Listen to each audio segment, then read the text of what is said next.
किसान साथियों, आज हम आपको गेहूं की पहली सिंचाई में ऐसे एक खाद के कॉम्बिनेशन के बारे में आपको बताने वाला हूं जिसका भैया अमेरिका तक लोहा मान चुका है और स्वयं अमेरिका में भी इस खाद की कॉम्बिनेशन डाली जाती है गेहूं की पहली सिंचाई में। जी हाँ किसान साथियों, तो नमस्कार, फिर से स्वागत है हमारे चैनल खेती बाड़ी भाई सोनू पंडित में। आपका जो छोटा भाई छोटा दोस्त सोनू पंडित अपने चैनल पे आपका बहुत बहुत स्वागत और मोस्ट वेलकम करता है। किसान साथियों, जैसा कि आपको एक चीज मैं बताते चलूं कि आज हम 10वें दिन हम आज आपको वीडियो शूट करके दे रहे हैं, वीडियो बना करके दे रहे हैं। लगातार 9 दिनों तक कुछ पर्सनल इलेक्शन और पैक्स का जो हमारे यहाँ हमारे पंचायत में चुनाव होता है उसमें निरंतर 8 से 9 दिन तक बिजी रहने के कारण हम आपको वीडियो नहीं दे पाए। इसके लिए आपसे हाथ जोड़ के क्षमा प्रार्थी हूँ। और उसके साथ साथ किसान साथियों, अभी हमारे क्षेत्र में धान की पूर्ण रूप से कटाई नहीं की गई है। स्वयं हमारा धान अभी भी खेतों में ही पड़ा हुआ है, जिसके वजह से और ज्यादा परेशानियां बढ़ चुकी है, क्योंकि गेहूं की जो बिजाई का समय है भैया वह लास्ट 10 से 15 दिसंबर तक होता है और वह समय अब धीरे धीरे आने वाला है और निकलने वाला है। तो इस वजह से थोड़ा सा माइंडली प्रेशर भी बना हुआ है। तो किसान साथियों, आज हम आपसे जो जानकारी शेयर करने वाले हैं, हमें यह उम्मीद होगा, हमें यह आशा होगी कि आपकी जो गेहूं की बिजाई है वह लगभग हमारे कम से कम 40 से 50% किसान भाइयों की पूरी हो चुकी होगी और कुछ किसान 10 से 20% किसान साथियों की पहली सिंचाई की समय भी अब नजदीक आ गई होगी। तो सबसे जो क्रिटिकल समय होता है किसान साथियों, पहली सिंचाई का, बिजाई के समय गेहूं की जब आप बिजाई करते हैं, हम बिजाई करते हैं, तो बिजाई के समय हमें जो फर्टिलाइजर, जो ऑर्गेनिक फर्टिलाइजर, रासायनिक फर्टिलाइजर डालना होता है हम उस टाइम तो डाल देते हैं। लेकिन बहुत ऐसे हमारे किसान भाई होते हैं जो कि यह उनके माइंड में चलता है कि हम पहली सिंचाई में जो सबसे बेस्ट क्वालिटी का फर्टिलाइजर होगा, जो नंबर 1 क्वालिटी का फर्टिलाइजर होगा, उस कॉम्बिनेशन को हम पहली सिंचाई में डालेंगे। तो ये 2-3 तरह की बातें किसान साथियों के माइंड में चलने लगती है। कुछ किसान साथी क्या करते हैं, जैसे कि हमारे यहाँ किसान भाई जो होते हैं वह गेहूं की बुआई के समय ही क्या करते हैं कि डीएपी फर्टिलाइजर का प्रयोग कर लेते हैं अपने खेतों में गेहूं की बुआई के समय ही, जिससे उनको पहली सिंचाई में डीएपी डालने की जरूरत नहीं होती है। और यहाँ गेहूं की बुआई में अगर आपने गेहूं की बुआई के समय ही आपने डीएपी का प्रयोग कर दिया है तो आप पहली सिंचाई में डीएपी का प्रयोग बिल्कुल ना करें, कोई जरूरी नहीं है किसान साथियों। लेकिन अब आ जाता है भैया कि हम गेहूं की सिंचाई, पहली सिंचाई कब करनी चाहिए, किस समय करनी चाहिए, कितने दिनों में करनी चाहिए, और उसके साथ साथ गेहूं की पहली सिंचाई में सबसे जो बेस्ट कॉम्बिनेशन होता है फर्टिलाइजर का वह कौन सा होता है, जो कि हमारे गेहूं के बढ़वार के लिए, गेहूं की जड़ों के विकास के लिए, गेहूं का जो ग्रोथ है उसको सही करने के लिए और गेहूं में हरापन बनाने के लिए भैया कौन से ऐसे कॉम्बिनेशन का हम प्रयोग करें, कौन से ऐसे फर्टिलाइजर का प्रयोग करें जिससे कि हमारी जो गेहूं की भैया उपज हो ज्यादा से ज्यादा बढ़िया हो और बेटर हो। तो बने रहिएगा वीडियो के आखिर तक। चैनल पे हमारे आप नए हैं तो चैनल को आप सब्सक्राइब कर लें। वीडियो आज का बहुत ही इंपोर्टेंट है और बहुत ही जबरदस्त वीडियो मैं आपको बना करके देने वाला हूं। किसान साथियों देखिए, सबसे पहली बात कि बहुत ऐसे हमारे किसान साथी होते हैं और बहुत ऐसे क्षेत्रों में, भारत के लगभग क्षेत्रों में कहीं पे 18 दिन पे भी पहली सिंचाई की जाती है, 21 दिन पे भी की जाती है, 25 दिन पे भी की जाती है, 30 दिन पे भी की जाती है। यानी कि अगर गेहूं की फसल आपकी कमजोर दिख रही हो, पीलापन हो, पीला हो, गेहूं का ग्रोथ अच्छा ना हो, तो आप 18 से 20 दिन में ही पहली सिंचाई आप कर दें।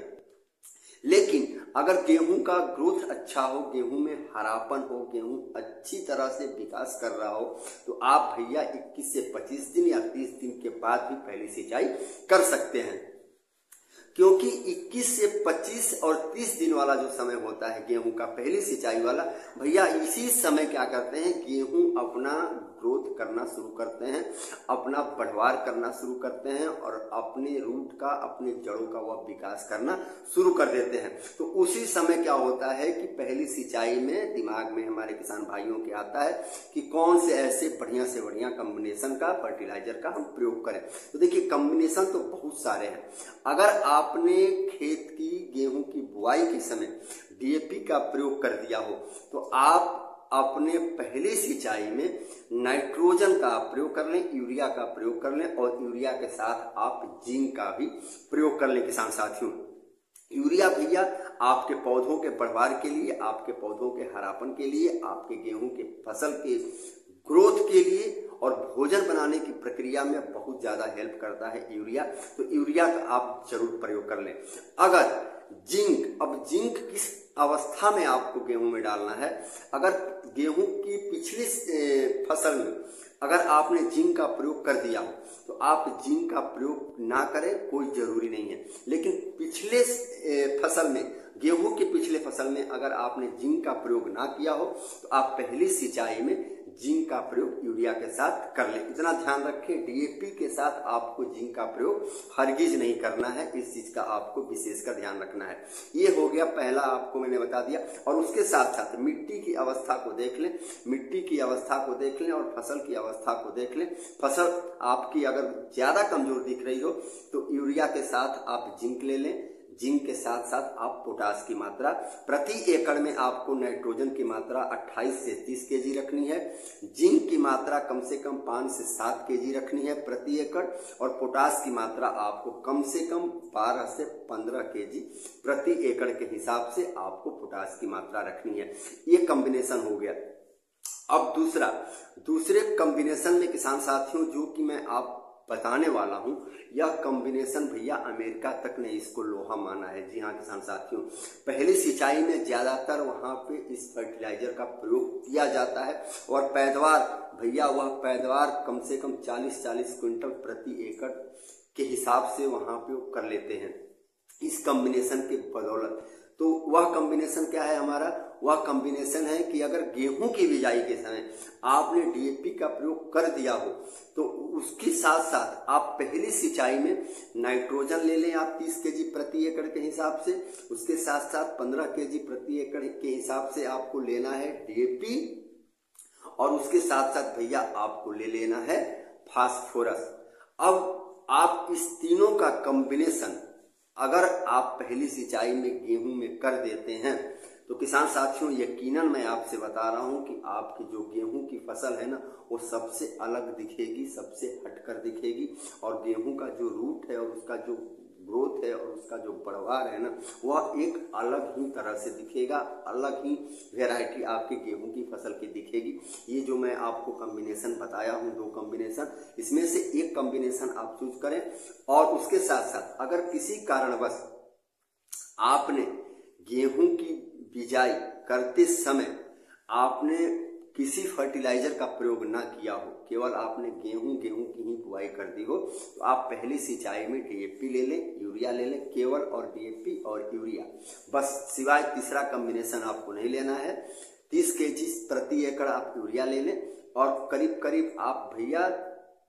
28 से 30 केजी प्रति एकड़ ही आप डीएपी ले लें और इन दोनों का कॉम्बिनेशन आप प्रति एकड़ के हिसाब से अपने गेहूं की फसल में छिड़काव करें। फिर उसके बाद आप इसका रिजल्ट और ग्रोथ देखना और हमें कमेंट में बताना कि क्या हमने जो आपको कॉम्बिनेशन बताया उससे आपकी गेहूं की फसल में क्या फायदा हुआ और क्या आपकी गेहूं की फसल आपके पड़ोसी की अपेक्षा जबरदस्त है कि नहीं। तो किसान साथियों